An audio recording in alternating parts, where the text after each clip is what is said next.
Let's talk about professional etiquette. And no, I'm not talking about some stuffy, old-fashioned rulebook. We're going to reframe this as a modern playbook for success. Think of it as a set of tools designed to help you build trust and project a calm, genuine confidence no matter what room you walk into. Okay, so let me just ask you a couple of things right off the bat. What's the one simple phrase that can save you from any awkward introduction? And what's the single biggest, most common mistake people make when someone else is picking up the check for dinner? We're going to answer both of those and a whole lot more.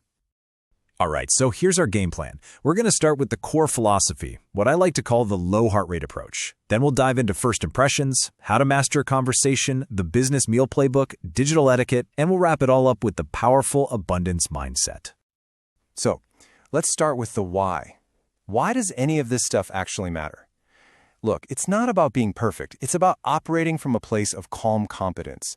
The entire goal here is to lower your heart rate in those high-stakes situations, because that's when you can actually build real, genuine trust. This quote from Sam Lessin just nails it. Think about it for a second. When you're anxious, your heart's pounding, you become transactional. You're thinking, oh man, this is my one shot. But when you're calm, you can actually focus on building a relationship, not just trying to grab a business card. And this slide lays it out perfectly. You've got the scarcity mindset, which is all high heart rate, high intensity, that kind of frantic energy that can honestly scare people off. But then you've got the abundance mindset. That's calm confidence. It's knowing that this meeting, this party, it's just one small part of a much bigger story. That right there is the foundation for everything else we're going to talk about. Okay, so let's get into the practical skills. First up, first impressions. You know the saying, you only get one chance, and it happens fast. So here's how you can start every single interaction on the right foot. These are simple, but they're absolutely crucial. First, arrive about 10, maybe 15 minutes early. That's the sweet spot. Give a firm handshake, not a bone crusher. Repeat their name back to them. Lenny, it's great to meet you. It shows you're actually listening. And if they're the one running late, make them feel comfortable about it. But here's the real gem. Your default go-to greeting should always be, great to see you. It works if you've met them before. It works if you haven't. It's totally foolproof. All right, now for the nightmare scenario we've all lived through. You completely blank on someone's name. Okay, check this out. It's called the let it hang trick, and it's a lifesaver. So you're with your friend Jessica, and you run into that guy. You just turn to Jessica and say, Jessica, I want to introduce you, and then you just stop. You let the sentence hang in the air. Almost every single time, the other person will jump in, extend their hand, and say, hi, Jessica, I'm Bob. Boom, problem solved, and you look smooth doing it. Okay, so you've nailed the introduction. Awesome. Now what? How do you move past that awkward small talk and actually build a real connection? It's all about managing the flow and making the other person feel like they're a part of it. I want you to think of a good conversation like a game of ping pong. Your job is to hit the ball back over the net, usually by asking a question. But here's the key. You can't just keep smashing 10 balls in a row at them. That's not a conversation, that's an interrogation. You've got to ask a question, share a little something yourself, and then let them hit the ball back to you. It's a give and get exchange. And here are a few more tools for your kid. If you see someone kind of hovering on the edge of the conversation, pull them in, be inclusive. Also, leave them wanting more.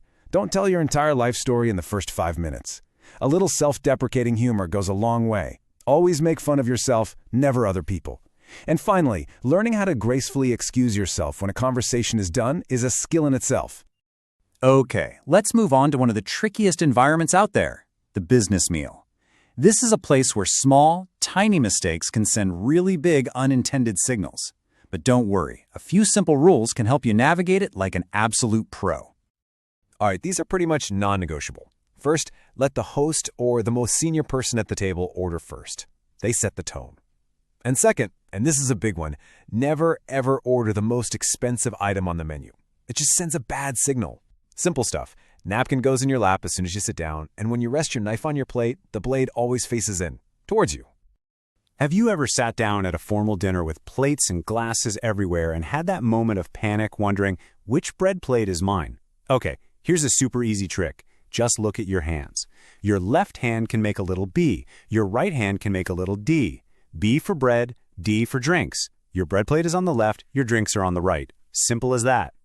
So obviously, the rules have evolved for our digital world. The way you schedule a meeting or even just write an email sends a clear message about how much you respect other people's time and their seniority. Now, I'm going to say something that might be a little controversial for some of you. Just blindly sending a Calendly link as your first move can come across as pretty disrespectful.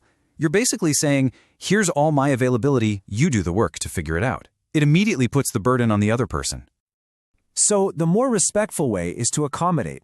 The rule is simple. The junior person always works around the senior person's schedule. Instead of just a link, offer a few specific blocks of time. Say something like, would Tuesday at 2 p.m. or Wednesday at 10 a.m. work for you? And always be incredibly respectful to executive assistants. They are the true gatekeepers. When it comes to email, clarity is everything. Your main goal is to make it as easy as possible for the other person to read and respond. Keep it short. Please proofread it for typos and save the emojis for your friends. Also, use the to versus CC fields correctly. To is for people who need to take action. CC is just to keep people in the loop. It's a simple way to respect everyone's inbox. And for virtual meetings, a few quick things. Your camera should be on, period. It shows you're actually there and engaged. And your background matters way more than you think. A real, tidy background is always better than some distracting virtual one. And seriously, handle the easy stuff. Make your bed, and for the love of everything, close your closet door. And all of this, all these little rules and tricks, it brings us right back to where we started. It brings us full circle, back to the core philosophy that holds all of this together. The single most important takeaway here is the mindset you bring to every single interaction. I want you to remember this quote. No single meeting, no single event is your one and only shot. When you truly believe that this interaction is just part of the story, not the entire story, you can operate with that calm confidence of abundance. It lets you be present. It lets you actually listen because you're not desperately trying to win the conversation. So to quickly recap our playbook, it all starts with operating with a low heart rate, which comes from that abundance mindset. Your go-to foolproof greeting is, great to see you. If you forget a name, master the let it hang trick. When you're at a business meal, let the other person order first and don't pick the most expensive thing. When you're scheduling, accommodate them. Don't just shoot over a Calendly link. And finally, keep your emails short, professional, and emoji-free.